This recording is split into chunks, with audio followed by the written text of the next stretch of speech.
श्री स्वामी समर्थ महाराज की जय। हे स्वामी भक्तांनो, आपले या चॅनेलमध्ये खूप खूप स्वागत आहे। मी स्वामी सेवेकरी आपणास ऐकवत आहे श्री शंकर महाराजांच्या भक्ती कथा। त्या तुम्ही शेवटपर्यंत मनापासून नक्की ऐकाव्यात। तर आज आपण आजची कथा बघणार आहे अजब घटना आणि अद्भुत घटना याबद्दल। ती तुम्ही नक्की ऐका, त्याच्यामुळे काय होते हे तुम्हाला शेवटपर्यंत ऐकल्यामुळेच कळेल की नक्की काय आहे अद्भुत घटना ती।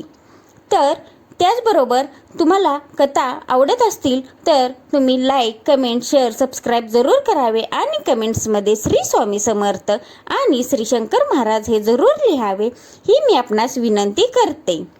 तर चला आपण आधी स्वामी समर्थ यांना प्रार्थना करूया। हे स्वामी गुरुवर्य, तुमचा कृपा आशीर्वाद, कृपा दृष्टी सदैव आमच्यावर निस्सीम राहू देत। तुमच्याबद्दलची श्रद्धा सदैव आमच्या मनात वास करू देत। सगळ्यांचं कल्याण करावे। काय चुकलं असेल तर आम्हाला माफ करावे।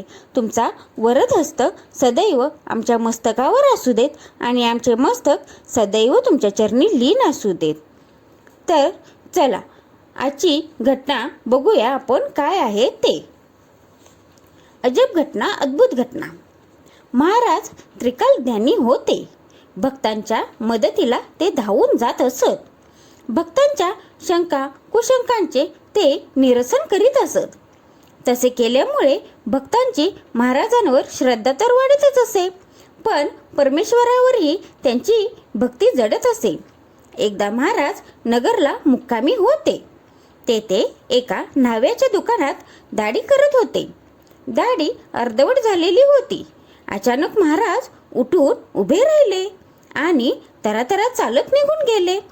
ते बघून न्हावी आश्चर्यचकित झाला। दाढी सुरू असताना हा माणूस असा काय निघून गेला याचे त्याला नवल वाटले। महाराज वेगाने चालत निघाले।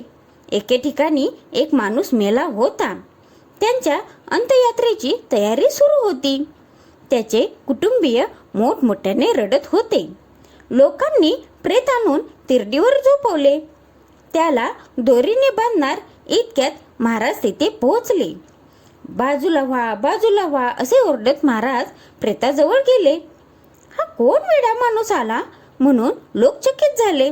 महाराज चक्क प्रेताच्या उरावर बसले आणि त्या प्रेताला दरडावून म्हणाले, तुझी सांसारिक जबाबदारी अजून संपली नाही। स्वतःची कर्तव्ये पार पाडायची सोडून असा कसा काय निघून चाललास? चल उठ लवकर। हा नक्कीच कुणीतरी वेडा आहे असे समजून लोकांनी आरडाओरडा सुरू केला। महाराज पण तिथे न थांबता निघून गेले। महाराज निघून जाताच एखाद्याने झोपेतून जागे व्हावे तसा तो माणूस उठून बसला।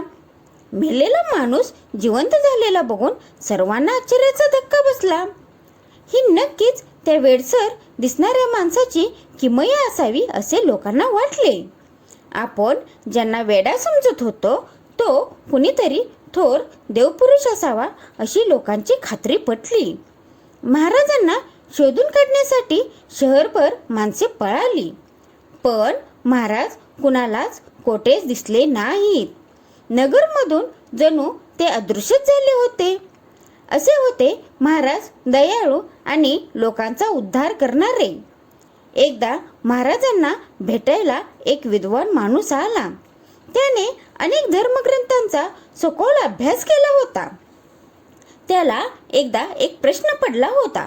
त्याचे समाधान व्हावे म्हणून तो महाराजांच्या दर्शनाला आला आणि महाराजांना हात जोडून नम्रपणे म्हणाला, माझ्या मनात एक प्रश्न आहे। तो असा की कौरव पांडवांचे युद्ध सुरू होण्यापूर्वी दोन्हीकडच्या सेना युद्धासाठी सज्ज असताना भगवान श्रीकृष्णांना अर्जुनाला गीता सांगायला वेळ तरी कसा मिळाला? महाराजांनी त्या व्यक्तीला आपल्या जवळ बसवले व म्हटले, लक्षपूर्वक ऐक, मी तुझ्या प्रश्नाचे उत्तर देतो। तो विद्वान माणूस महाराज काय म्हणतात ते लक्ष देऊन ऐकू लागला व महाराजांच्या चेहऱ्याकडे पाहू लागला। महाराजांनी बोलायला सुरुवात केली आणि क्षणभरात तो माणूस उठून वेगाने निघून गेला। लोकांना नवल वाटले, तो माणूस काही परत आला नाही. दुसऱ्या दिवशी तोच काही भक्तांना रस्त्यात भेटला. तेव्हा लोकांनी त्याला अचानक निघून जाण्याचे कारण विचारले. त्यावर तो म्हणाला, महाराज माझ्या शंकेचे निरसन करत होते. तोच त्यांच्या जागी मला प्रत्यक्ष भगवान श्रीकृष्णच दिसू लागले. त्यांचे तेज एवढे प्रखर होते की माझे डोळेच दिपले. त्यामुळे महाराजांच्या समोर बसणेच मला शक्य नव्हते. त्यामुळे मी निघून आलो. भगवान श्रीकृष्णाच्या रूपाने महाराजांनी आपल्या दिव्यत्वाची प्रचिती दिली होती. महाराजांचे परमभक्त डॉक्टर भोई हे एकदा अमृतसरला रेल्वेने जायला निघाले होते. तेव्हा प्रवासाच्या दरम्यान रेल्वेच्या डब्यातून डॉक्टर भोई व आणखीन एक प्रवासी खाली कोसळले. तो प्रवासी रेल्वेच्या चाकाखाली सापडून ठार झाला.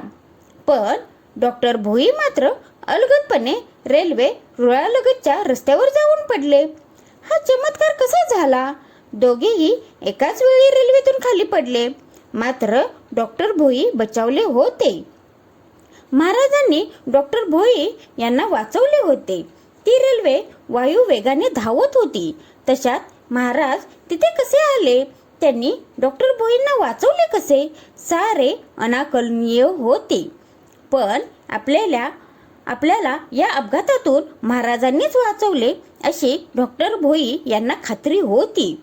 त्या घटनेनंतर डॉक्टर भोईंची महाराजांवरील श्रद्धा अधिकच वाढली. एक स्त्री होती. ती मनोभावे परमेश्वराची भक्ती करायची. तिच्या घरी नित्यनेमाने भजन कीर्तन होत असे. गावात काही टारगट पोरे होती. ती पोरे त्या स्त्रीची छेड काढून तिला त्रास देत असत. भजनात विघ्न आणत असत. एकदा त्या स्त्रीच्या घरी भजन कीर्तन सुरू असताना तसाच प्रकार झाला.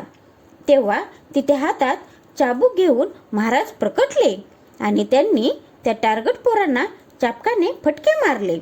मार खाऊन ती पोरे वटणीवर आली.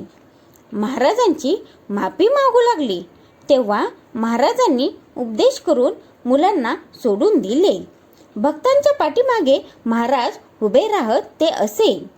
पुण्यात एक फोटोग्राफर होता.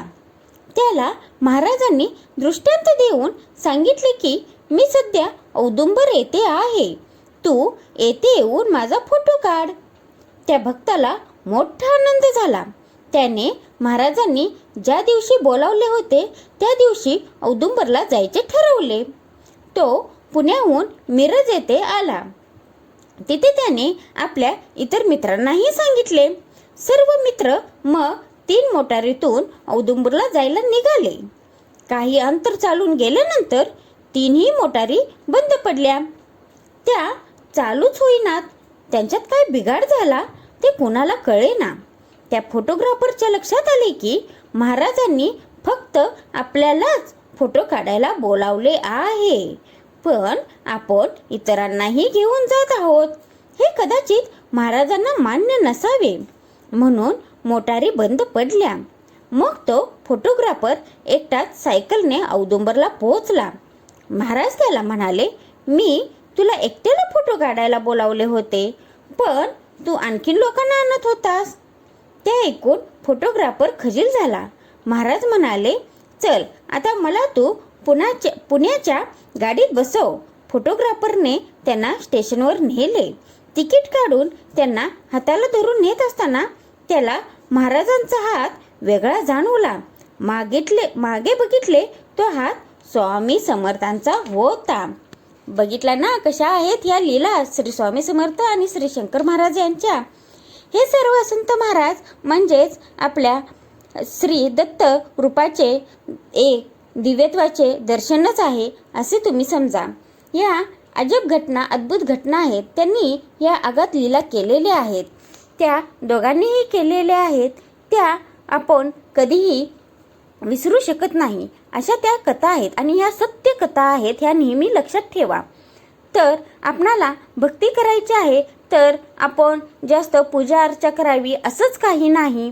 तर तुम्ही चालता, उठता, बसता किंवा स्वयंपाक करताना किंवा काहीही तुम्ही चालताना वगैरे किंवा प्रवास करताना जरी श्री स्वामी समर्थ आणि श्री शंकर महाराजांचा जप केला तरीही चालेल. त्याचं असं नाही की अशीच पूजा करावी तशीच पूजा करावी, हे काही नित्य नियम नाहीत. तुमच्या मनात हृदयात फक्त नित्यनेमानं भक्तिभाव असावा, श्रद्धा असावी. नाहीतर काही लोक काय करतात, पूजा अर्चा खूप करतात आणि इकडे त्यांच्या हृदयात भाव नसतो, म्हणजे श्रद्धा नसते, आणि पूजा तर करतात का तर चांगलं व्हावं माझं म्हणून, आणि त्याचबरोबर दुसऱ्यांना नावं ठेवणे करणे हे त्यांच्या मनात असते. तसलं काहीही करू नका. तुमचं मन स्वच्छ असेल आणि निस्वार्थ भावेने तुम्ही जर श्रद्धा केली तर त्याचे फळ तुम्हाला उत्तमच भेटते. तुमच्या सर्वांचे कल्याणच होणार, हे मी तुम्हाला 100% गॅरंटी देऊन सांगते. तर अशा प्रकारे तुम्ही जर सेवा केली तर ती श्री स्वामी समर्थ महाराजांपर्यंत जरूर पोचते आणि श्री शंकर महाराज यांच्या जवळही जरूर पोचते. तुम्ही अशा प्रकारे सेवा केल्यास त्यांनाही आनंद होईल आणि त्याचबरोबर तुम्ही तुमच्या मित्रमंडळींना, नातेवाईकांना हे जरूर शेअर करावे. त्याच्यामुळे तुमच्याकडूनही एक सेवा घडेल, तुम्हालाही त्याचा आनंद होईल, सकारात्मक ऊर्जा निर्माण होते. हे नेहमी लक्षात ठेवा. आजची केलेली सेवा मी श्री स्वामींचरणी अर्पण करते. काय चुकलं असेल तर त्यांनी मला माफ करावे. श्री स्वामी समर्थ. जय जय स्वामी समर्थ.